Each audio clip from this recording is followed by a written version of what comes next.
ಲೋಕಸಭೆ ಚುನಾವಣೆಗೆ ಬಿಜೆಪಿ 28 ಲೋಕಸಭಾ ಕ್ಷೇತ್ರಕ್ಕೆ ಉಸ್ತುವಾರಿ ನೇಮಕ ಮಾಡಿದೆ. ರಾಜ್ಯ ಮತ್ತು ಕೇಂದ್ರಾಡಳಿತ ಪ್ರದೇಶಗಳಿಗೆ ಚುನಾವಣಾ ಉಸ್ತುವಾರಿಗಳು ಮತ್ತು ಸಹ ಉಸ್ತುವಾರಿಗಳನ್ನು ಬಿಜೆಪಿ ನೇಮಕ ಮಾಡಿದೆ. ಸಂಸದ ರಾಧಾ ಮೋಹನ್ ದಾಸ್ ಅಗರ್ವಾಲ್ ಕರ್ನಾಟಕದ ಉಸ್ತುವಾರಿಯನ್ನಾಗಿ ನೇಮಕವಾಗಿದ್ದಾರೆ. ಸುಧಾಕರ್ ರೆಡ್ಡಿ ಸಹ ಉಸ್ತುವಾರಿಯಾಗಿ ನೇಮಕವಾಗಿದ್ದಾರೆ. ತುಮಕೂರಿಗೆ ಕೆ ಗೋಪಾಲಯ್ಯ ನೇಮಕವಾಗಿದ್ದರೆ ಬೆಳಗಾವಿಗೆ ವೀರಣ್ಣ ಚರಂತಿಮಠ್, ಮೈಸೂರಿಗೆ ಅಶ್ವತ್ಥ ನಾರಾಯಣ್, ಶಿವಮೊಗ್ಗಕ್ಕೆ ರಘುಪತಿ ಭಟ್, ಉತ್ತರ ಕನ್ನಡಕ್ಕೆ ಹರತಾಳು ಹಾಲಪ್ಪ, ಚಿಕ್ಕಬಳ್ಳಾಪುರ ಕಟ್ಟ ಸುಬ್ರಹ್ಮಣ್ಯ, ದಕ್ಷಿಣ ಕನ್ನಡದ ಉಸ್ತುವಾರಿಯಾಗಿ ಕೋಟಾ ಶ್ರೀನಿವಾಸ್ ಪೂಜಾರಿ ನೇಮಕವಾಗಿದ್ದಾರೆ. ಇದೇ ರೀತಿ 28 ಕ್ಷೇತ್ರಗಳಿಗೆ ಬಿಜೆಪಿ ಉಸ್ತುವಾರಿಗಳನ್ನು ನೇಮಿಸಿದೆ. ನಿಗಮ ಮಂಡಳಿ ನೇಮಕ ವಿಚಾರವಾಗಿ ಕಾಂಗ್ರೆಸ್ನ ಕೆಲ ಶಾಸಕರು ಅಸಮಾಧಾನ ವಿಚಾರಕ್ಕೆ ಡಿಸಿಎಂ ಡಿಕೆ ಶಿವಕುಮಾರ್ ಪ್ರತಿಕ್ರಿಯೆ ನೀಡಿದರು. ನಾವು ಸುದೀರ್ಘವಾಗಿ ಚರ್ಚೆ ಮಾಡಿ ತೀರ್ಮಾನ ಮಾಡಿದ್ದೇವೆ. ಎಲ್ಲರಿಗೂ ಮಂತ್ರಿಯಾಗಬೇಕು ಅನ್ನೋ ಆಸೆ ಇರುತ್ತದೆ. ಕಾಂಗ್ರೆಸ್ ಪಕ್ಷದಲ್ಲಿ ನಾವು ಕೆಲವರನ್ನ ಮಾತ್ರ ಗುರುತಿಸಿದ್ದೇವೆ. ಕೆಲವು ರೊಟೇಷನ್ ಆಗುತ್ತೆ. 2 ವರ್ಷ ಅಂತ ಮಾತ್ರ ನಾವು ಹೇಳಿದ್ದೇವೆ. 2 ವರ್ಷದ ನಂತರ ಬೇರೆಯವರಿಗೆ ಅವಕಾಶ ಮಾಡಿ ಕೊಡ್ತೇವೆ ಅಂತ ಹೇಳಿದ್ದಾರೆ. ಕಾಂಗ್ರೆಸ್ ಪಕ್ಷದ ಸೇವೆ ಮಾಡಬೇಕು ಅಂದುಕೊಂಡವರು ಏನು ಕೊಟ್ಟರೂ ಸೇವೆ ಮಾಡಬೇಕು. ಯಾರು ಏನು ಗಾಬರಿ ಪಡಬೇಕಾದ ಅವಶ್ಯಕತೆ ಇಲ್ಲ. 100 ಜನ ಕಾರ್ಯಕರ್ತರನ್ನ ಕೂಡ ನೇಮಕ ಮಾಡುವ ವ್ಯವಸ್ಥೆ ಮಾಡ್ತೇವೆ. ಈಗ 39 ಮಾಡುತ್ತೇವೆ, ಮತ್ತೆ 39 ಮುಂದಿನ ಹಂತದಲ್ಲಿ ಮಾಡುತ್ತೇವೆ ಅಂತ ಹೇಳಿದ್ದಾರೆ. ಕಾಂಗ್ರೆಸ್ನಲ್ಲಿ ನಿಗಮ ಮಂಡಳಿ ಪಟ್ಟಿ ಬಿಡುಗಡೆಯಾಗಿದ್ದರೂ ಶಾಸಕರ ಅಸಮಾಧಾನ ನಿಂತಿಲ್ಲ. ಕರ್ನಾಟಕ ಬೀಜ ನಿಗಮ ಮಂಡಳಿ ಅಧ್ಯಕ್ಷಗಿರಿ ಸ್ಥಾನವನ್ನು ಕಾಂಗ್ರೆಸ್ ಶಾಸಕ ಎಸ್ಎನ್ ಸುಬ್ಬಾರೆಡ್ಡಿ ಧಿಕ್ಕರಿಸಿದ್ದಾರೆ.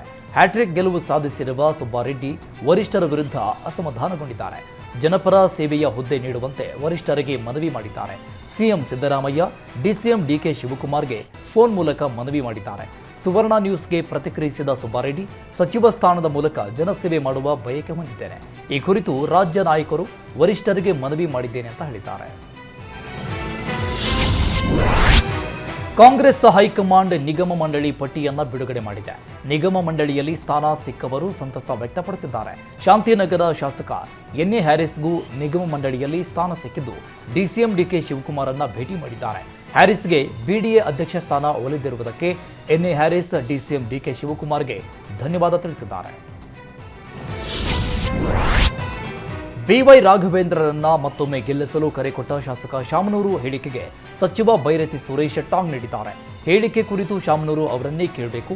ಯಾವ ಉದ್ದೇಶ ಇಟ್ಕೊಂಡು ಹೇಳಿದಾರೋ ಗೊತ್ತಿಲ್ಲ, ಎಲ್ಲಿ ಯಾವ ಸಮಾರಂಭದಲ್ಲಿ ಹೇಳಿದ್ರೋ ಗೊತ್ತಿಲ್ಲ, ಅವರನ್ನೇ ಕೇಳಬೇಕು ಅಂದರು. ಇನ್ನು ಜಗದೀಶ್ ಶೆಟ್ಟರ್ ಬಿಜೆಪಿಗೆ ಘರ್ ವಾಪಸಿ ಆಗಿರುವುದಕ್ಕೆ ತಿರುಗೇಟು ನೀಡಿದರು. ಜಗದೀಶ್ ಶೆಟ್ಟರ್ ಬಿಜೆಪಿಯಿಂದ ಬಂದಿದ್ರು, ಬಿಜೆಪಿಗೆ ಹೋದರು. ಅವರು ಎಂಎಲ್ಸಿ ಹೊರತು ಎಂಎಲ್ಎ ಅಲ್ಲ. ಬೇರೆ ಪಕ್ಷದಿಂದ ಬರುವವರನ್ನ ಕೂಲಂಕುಷವಾಗಿ ಪರಿಶೀಲಿಸಿ ಸೇರಿಸಿಕೊಳ್ಬೇಕು. ಎಐಸಿಸಿ ಅಧ್ಯಕ್ಷ ಖರ್ಗೆ ಅವರು ಹೇಳಿರೋದು ಸರಿ ಇದೆ ಅಂತ ಹೇಳಿದ್ದಾರೆ. ಮುಂಬರುವ ಲೋಕಸಭಾ ಚುನಾವಣೆಯಲ್ಲಿ ಕಾಂಗ್ರೆಸ್ ನಿರ್ನಾಮ ಮಾಡಬೇಕು ಎಂಬ ಜಗದೀಶ್ ಶೆಟ್ಟರ್ ಹೇಳಿಕೆಗೆ ಡಿಸಿಎಂ ಡಿಕೆ ಶಿವಕುಮಾರ್ ತಿರುಗೇಟು ನೀಡಿದರು. ವಿಧಾನಸಭೆ ಚುನಾವಣೆಯಲ್ಲಿ ಬಿಜೆಪಿಯನ್ನ ನಿರ್ನಾಮ ಮಾಡಲು ಶೆಟ್ಟರ್ ಕರೆ ನೀಡಿದ್ದರು. ಇದೇ ಶೆಟ್ಟರ್ ಬಿಜೆಪಿ ನಿರ್ನಾಮ ಮಾಡಿ ಎಂದು ಕರೆ ನೀಡಿದ್ದರು ಅಂತ ಕೌಂಟರ್ ನೀಡಿದರು. ಇನ್ನು ಮುಂಬರುವ ಲೋಕಸಭಾ ಚುನಾವಣೆಯಲ್ಲಿ ಬಿಜೆಪಿ ಸಂಸದ ಬಿವೈ ರಾಘವೇಂದ್ರ ಗೆಲ್ಲಬೇಕು ಅಂತ ಶಾಮನೂರು ಶಿವಶಂಕರಪ್ಪ ಹೇಳಿರುವುದಕ್ಕೆ ಡಿಕೆ ಶಿವಕುಮಾರ್ ಪರೋಕ್ಷವಾಗಿ ಆಕ್ರೋಶ ವ್ಯಕ್ತಪಡಿಸಿದರು. ಶಾಮನೂರು ಶಿವಶಂಕರಪ್ಪ ಏನು ಹೇಳಿದ್ದಾರೋ ಗೊತ್ತಿಲ್ಲ. ಶಿವಮೊಗ್ಗದಲ್ಲಿ ಕಾಂಗ್ರೆಸ್ ಗೆದ್ದೇ ಗೆಲ್ಲಲಿದೆ. ನಾನು ಇಷ್ಟು ಮಾತ್ರ ಹೇಳಬಲ್ಲೆ ಅಂತ ಅಂದಿದ್ದಾರೆ. ಜಗದೀಶ್ ಶೆಟ್ಟರ್ ಘರ್ ವಾಪಸಿಯಿಂದ ನಾನು ಬಹಳ ಖುಷಿಯಾಗಿದ್ದೇನೆ ಅಂತ ಕೇಂದ್ರ ಸಚಿವ ಪ್ರಹ್ಲಾದ್ ಜೋಶಿ ಹೇಳಿದ್ದಾರೆ. ಅವತ್ತು ಶೆಟ್ಟರ್ ಘರ್ ವಾಪಸಿ ಕುರಿತು ನನಗೆ ಹೇಳಿದರು. ನನಗೆ ದೊಡ್ಡವರ ಜೊತೆ ಮೀಟಿಂಗ್ ಇತ್ತು, ಹಾಗಾಗಿ ಶೆಟ್ಟರ್ ಬಿಜೆಪಿ ಸೇರ್ಪಡೆ ವೇಳೆ ಹೋಗೋಕೆ ಆಗಿಲ್ಲ. ನಾವು ಈ ಬಾರಿ 28ಕ್ಕೆ 28 ಗೆಲ್ಲಬೇಕು. ಅಕಸ್ಮಾತ್ ಶೆಟ್ಟರ್ ಸೇರ್ಪಡೆ ಕುರಿತು ನನ್ನ ವಿರೋಧ ಇಲ್ಲ. ವಿರೋಧ ಇದ್ರೆ ನಾನು ನಿಮಗೆ ಹೇಳ್ತಾ ಇದ್ದೆ. ನಾನು 6 ತಿಂಗಳ ಹಿಂದೆ ಅವರು ವಾಪಸ್ ಬರುತ್ತಾರೆ ಅಂತ ಹೇಳಿದ್ದೆ. ಶೆಟ್ಟರ್ ಬಂದಿರೋದು ಸಂತೋಷ ಅಂತ ಹೇಳಿದ್ದಾರೆ. ಸಿಎಂ ಸಿದ್ದರಾಮಯ್ಯ ಪುತ್ರ ಯತೀಂದ್ರ ಭಾಗವಹಿಸಿದ್ದ ಕನಕ ಜಯಂತಿ ಕಾರ್ಯಕ್ರಮದಲ್ಲಿ ಫುಲ್ ಹೈ ಡ್ರಾಮಾ ನಡೆದಿದೆ. ಕುಂಡ್ಲುಪೇಟೆ ಕನಕ ಜಯಂತಿ ಸಮಾರಂಭದಲ್ಲಿ ಈ ಘಟನೆ ನಡೆದಿದೆ. ಯತೀಂದ್ರ ಸಿದ್ದರಾಮಯ್ಯಗೆ ಬೈಕ್ನಲ್ಲಿ ಬಂದಿದ್ದ ಯುವಕ ರಂಜಿತ್ ಎಂಬಾತ ಅವಾಚ್ಯ ಶಬ್ದದಿಂದ ನಿಂದಿಸಿ ಪರಾರಿಯಾದ ಘಟನೆ ನಡೆದಿದೆ. ಯತೀಂದ್ರ ಸಿದ್ದರಾಮಯ್ಯ ಭಾಷಣ ಮಾಡುವಾಗ ಕೇಂದ್ರ ಸರ್ಕಾರ ಹಾಗೂ ರಾಮ ಮಂದಿರ ನಿರ್ಮಾಣದ ಬಗ್ಗೆ ಮಾತನಾಡುವಾಗ ಯುವಕ ಯತೀಂದ್ರಗೆ ಅವಾಚ್ಯ ಶಬ್ದದಿಂದ ನಿಂದಿಸಿದ್ದಾನೆ. ನಂತರ ಕೂಡಲೇ ಬುಲೆಟ್ ಬೈಕ್ನಲ್ಲಿ ಎಸ್ಕೇಪ್ ಆಗಿದ್ದಾನೆ. ಯತೀಂದ್ರಗೆ ನಿಂದಿಸಿ ಹೋಗಿದ್ದ ರಂಜಿತ್ ಮೈದಾನಕ್ಕೆ ರೀ ಎಂಟ್ರಿ ಕೊಟ್ಟ. ಇದೇ ವೇಳೆ ಪೊಲೀಸರು ರಂಜಿತ್ನನ್ನ ಬಂಧಿಸಿದ್ದಾರೆ. ಲೋಕಸಭೆ ಚುನಾವಣೆ ಹತ್ತಿರವಾಗ್ತಾ ಇದ್ದಂತೆ ಶಾಸಕ ಗಾಲಿ ಜನಾರ್ದನ್ ರೆಡ್ಡಿ ಪರ ಕೇಂದ್ರ ಸಚಿವ ಪ್ರಹ್ಲಾದ್ ಜೋಶಿ ಬ್ಯಾಟ್ ಬೀಸಿದ್ದಾರೆ. ಗಾಲಿ ಜನಾರ್ದನ್ ರೆಡ್ಡಿ ಕೂಡ ಒರಿಜಿನಲ್ ಬಿಜೆಪಿ. ಅವರು ಬಿಜೆಪಿಗೆ ಬರಬಹುದು. ಬಿಜೆಪಿಗೆ ಜನಾರ್ದನ್ ರೆಡ್ಡಿ ಯಾವಾಗ ಬೇಕಾದರೂ ಬರಲಿ, ಬಂದ್ರೆ ಸ್ವಾಗತಿಸುತ್ತೇನೆ ಅಂತ ಆಹ್ವಾನ ನೀಡಿದ್ದಾರೆ. ಹುಬ್ಬಳ್ಳಿ ಧಾರವಾಡ ಲೋಕಸಭಾ ಕ್ಷೇತ್ರಕ್ಕೆ ಪ್ರಹ್ಲಾದ್ ಜೋಶಿ ಬಿಟ್ರೆ ಬೇರೆ ಯಾರೂ ಇಲ್ಲ ಅಂತ ಶಾಸಕ ಅರವಿಂದ್ ಬೆಲ್ಲದ್ ಹೇಳಿದ್ದಾರೆ. ಹೈಕಮಾಂಡ್ ನಿರ್ಧಾರವನ್ನ ನಾವು ಸ್ವಾಗತ ಮಾಡ್ತೀವಿ. ಹುಬ್ಬಳ್ಳಿ ಧಾರವಾಡ ಕ್ಷೇತ್ರದ ಟಿಕೆಟ್ ಬಗ್ಗೆ ಯಾವುದೇ ಊಹಾಪೋಹ ಇಲ್ಲ. ನಮ್ಮ ನಾಯಕರು ಜೋಶಿ ಅವರೇ ನಮ್ಮ ಲೋಕಸಭೆ ಅಭ್ಯರ್ಥಿ ಅಂತ ಅರವಿಂದ್ ಬೆಲ್ಲದ್ ಜೋಶಿ ಪರ ಬ್ಯಾಟ್ ಬೀಸಿದ್ರು.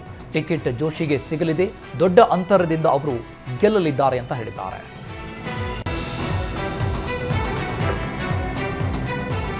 ಧಾರವಾಡ ಕ್ಷೇತ್ರದ ಅಭ್ಯರ್ಥಿ ನಾನೇ ಎಂದು ಪ್ರಹ್ಲಾದ್ ಜೋಶಿ ಅವರು ಘೋಷಿಸಿಕೊಳ್ಳುವ ಮೂಲಕ ಮಾಜಿ ಸಿಎಂ ಜಗದೀಶ್ ಶೆಟ್ಟರ್ಗೆ ಪರೋಕ್ಷವಾಗಿ ಟಾಂಗ್ ನೀಡಿದ್ದಾರೆ. ಶೆಟ್ಟರ್ ಘರ್ ವಾಪಸಿ ಬೆನ್ನಲ್ಲೇ ಪ್ರತಿಕ್ರಿಯಿಸಿದ ಅವರು, ನಮ್ಮ ಪಕ್ಷದಲ್ಲಿ ಲೋಕಸಭಾ ಚುನಾವಣೆಯ ಅಭ್ಯರ್ಥಿಗಳ ಆಯ್ಕೆಯಲ್ಲಿ ಯಾವುದೇ ಗೊಂದಲ ಇಲ್ಲ. ನಾನು ಈಗಾಗಲೇ ಚುನಾವಣೆಗೆ ತಯಾರಿ ನಡೆಸಿದ್ದೇನೆ. ಜೋಶಿನೇ ಅಭ್ಯರ್ಥಿ, ಮತ್ತೆ ಇನ್ನೇನು ಅಂತ ಹೇಳಿದ್ದಾರೆ. ಕಾಂಗ್ರೆಸ್ ನಾಯಕರಿಗಿಂತ ಹೆಚ್ಚು ಟಾರ್ಗೆಟ್ ಆಗ್ತಿರುವ ವಿಚಾರಕ್ಕೆ ಯತೀಂದ್ರ ತಿರುಗೇಟ್ ನೀಡಿದ್ದಾರೆ. ಹಿಂದಿನ ಸರ್ಕಾರದಲ್ಲಿ ಯಡಿಯೂರಪ್ಪನವರು ಮುಖ್ಯಮಂತ್ರಿ ಆಗಿದ್ದಾಗ ಅವರ ಮಗನ ಮೇಲೆ ಹೆಚ್ಚು ಆರೋಪಗಳು ಕೇಳಿಬಂದಿತ್ತು. ವಿಜೇಂದ್ರ ಮೇಲೆ ಆರೋಪ ಮಾಡಿದವರು ಯಾರು ಪ್ರತಿಪಕ್ಷದವರಲ್ಲ, ಅವರ ಪಕ್ಷದವರೇ. ಅವರಿಗೆ ಕೆಟ್ಟ ಇಮೇಜ್ ಇತ್ತು, ಜನರಿಗೆ ಅವರ ಮೇಲೆ ಅಸಮಾಧಾನವಿತ್ತು. ಈ ಬಾರಿಯೂ ನಮ್ಮನ್ನ ಅದೇ ರೀತಿ ಕ್ರಿಯೇಟ್ ಮಾಡಬೇಕು ಅಂತ ಹೊರಟಿದ್ದಾರೆ. ಆದರೆ ಆ ರೀತಿ ಅವರು ಅಂದುಕೊಂಡಂತೆ ಏನೂ ನಡೆಯಲ್ಲ ಅಂತ ಕೌಂಟರ್ ಕೊಟ್ಟಿದ್ದಾರೆ. ಜನವರಿ 31ರಂದು ಜಂಟಿ ಅಧಿವೇಶನ ನಡೆಯಲಿದ್ದು, ಫೆಬ್ರವರಿ 1ರಂದು ಕೇಂದ್ರ ಬಜೆಟ್ ಮಂಡನೆ ಆಗಲಿದೆ ಅಂತ ಸಂಸದ BY ರಾಘವೇಂದ್ರ ಹೇಳಿದರು. ಪ್ರಧಾನಿ ನರೇಂದ್ರ ಮೋದಿ ಕಳೆದ 9 ವರ್ಷಗಳ ಬಜೆಟ್ ಗಮನಿಸಿದರೆ ಯಾವುದೇ ಚುನಾವಣೆಯನ್ನ ಗಮನದಲ್ಲಿಟ್ಟುಕೊಂಡು ಬಜೆಟ್ ಮಂಡನೆ ಮಾಡಿಲ್ಲ. ದೇಶದ ಸರ್ವಾಂಗೀಣ ಅಭಿವೃದ್ಧಿಯನ್ನ ಗಮನದಲ್ಲಿಟ್ಟುಕೊಂಡು ಬಜೆಟ್ ಮಂಡನೆ ಮಾಡ್ತಾ ಇದ್ದಾರೆ. ಶಿವಮೊಗ್ಗದಲ್ಲಿ ರೈಲ್ವೆ ಮತ್ತು ರಾಷ್ಟ್ರೀಯ ಹೆದ್ದಾರಿಗಳ ಕಾಮಗಾರಿ ನಡೀತಾ ಇದೆ. ಸುಮಾರು 3,000 ಕೋಟಿ ರೂಪಾಯಿ ವೆಚ್ಚದಲ್ಲಿ ರಾಷ್ಟ್ರೀಯ ಹೆದ್ದಾರಿ ಕಾಮಗಾರಿ ನಡೀತಾ ಇದೆ ಅಂತ ಹೇಳಿದ್ದಾರೆ. ವಿದ್ಯಾರ್ಥಿಗಳು ತಿನ್ನುವ ಅನ್ನದಲ್ಲಿ ಜಿರಳೆ ಪತ್ತೆಯಾಗಿದೆ. ಬೆಂಗಳೂರಿನ ಬನಶಂಕರಿ ಪೋಸ್ಟ್ ಮೆಟ್ರಿಕ್ ಹಾಸ್ಟೆಲ್ನ ಆಹಾರದಲ್ಲಿ ಜಿರಳೆ ಪತ್ತೆಯಾಗಿದೆ. ಮಧ್ಯಾಹ್ನ ವಿದ್ಯಾರ್ಥಿಗಳು ಊಟ ಮಾಡ್ತಾ ಇದ್ದ ಸಾಂಬಾರ್ನಲ್ಲಿ ಜಿರಳೆ ಪತ್ತೆಯಾಗಿದೆ. ಈ ಹಿನ್ನೆಲೆಯಲ್ಲಿ ಹಾಸ್ಟೆಲ್ ಸಿಬ್ಬಂದಿ ನಿರ್ಲಕ್ಷ್ಯಕ್ಕೆ ವಿದ್ಯಾರ್ಥಿಗಳು ರೊಚ್ಚಿಗೆದ್ದು ಪ್ರತಿಭಟಿಸಿದ್ದಾರೆ. ಹಾಸ್ಟೆಲ್ ವಾರ್ಡನ್ ವಿರುದ್ಧ ವಿದ್ಯಾರ್ಥಿಗಳು ಪ್ರತಿಭಟಿಸಿದರು. ಈ ಹಿಂದೆಯೂ ಹಲವು ಬಾರಿ ಈ ರೀತಿ ಆಗಿದ್ದರೂ ಸಿಬ್ಬಂದಿಗಳು ಎಚ್ಚೆತ್ತುಕೊಂಡಿಲ್ಲ. ಕಮಿಷನರ್ ಸ್ಥಳಕ್ಕೆ ಆಗಮಿಸಿ ಸಿಬ್ಬಂದಿಗಳನ್ನು ಸಸ್ಪೆಂಡ್ ಮಾಡುವವರೆಗೆ ನಾವು ಹೋರಾಟ ಕೈ ಬಿಡೋಲ್ಲ ಅಂತ ವಿದ್ಯಾರ್ಥಿಗಳು ಆಕ್ರೋಶ ವ್ಯಕ್ತಪಡಿಸಿದ್ದಾರೆ. ಬೆಂಗಳೂರಿನ KC ಜನರಲ್ ಆಸ್ಪತ್ರೆಯಲ್ಲಿ ನೂತನ ಡಯಾಲಿಸಿಸ್ ಸೆಂಟರ್ ಅನ್ನು ಸಿಎಂ ಸಿದ್ದರಾಮಯ್ಯ ಉದ್ಘಾಟನೆ ಮಾಡಿದ್ದಾರೆ. 20 ನೂತನ ಡಯಾಲಿಸಿಸ್ ಯಂತ್ರಗಳನ್ನು ಉದ್ಘಾಟನೆ ಮಾಡಿದ್ದು ಸಾರ್ವಜನಿಕರಿಗೆ ಅನುಕೂಲವಾಗಲಿದೆ. ಉದ್ಘಾಟನಾ ಕಾರ್ಯಕ್ರಮದಲ್ಲಿ ಆರೋಗ್ಯ ಸಚಿವ ದಿನೇಶ್ ಗುಂಡೂರಾವ್, ಆರೋಗ್ಯ ಇಲಾಖೆ ಆಯುಕ್ತರು, KC ಜನರಲ್ ವೈದ್ಯಾಧಿಕಾರಿಗಳು ಭಾಗಿಯಾಗಿದ್ದರು. 20 ಯಂತ್ರಗಳಿಂದ ದಿನಕ್ಕೆ 72 ಜನರಿಗೆ ಡಯಾಲಿಸಿಸ್ ಮಾಡಬಹುದು. ಒಟ್ಟು 800 ಹೊಸ ಡಯಾಲಿಸಿಸ್ ಸೆಂಟರ್ಗಳ ಹಂತ ಹಂತವಾಗಿ ಓಪನ್ ಮಾಡಲು ಸಿದ್ಧತೆ ಮಾಡಿಕೊಳ್ಳಲಾಗಿದೆ.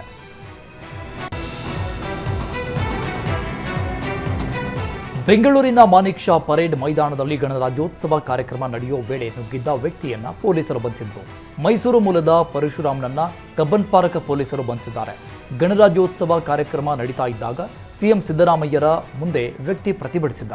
ಕೂಡಲೇ ವಶಕ್ಕೆ ಪಡೆದು ಕಬ್ಬನ್ ಪಾರ್ಕ್ಗೆ ಕರೆದುಕೊಂಡು ಹೋಗಿದ್ದ ಪೊಲೀಸರು ಪರಶುರಾಮ್ ವಿರುದ್ಧ FIR ದಾಖಲಿಸಿದ್ದಾರೆ.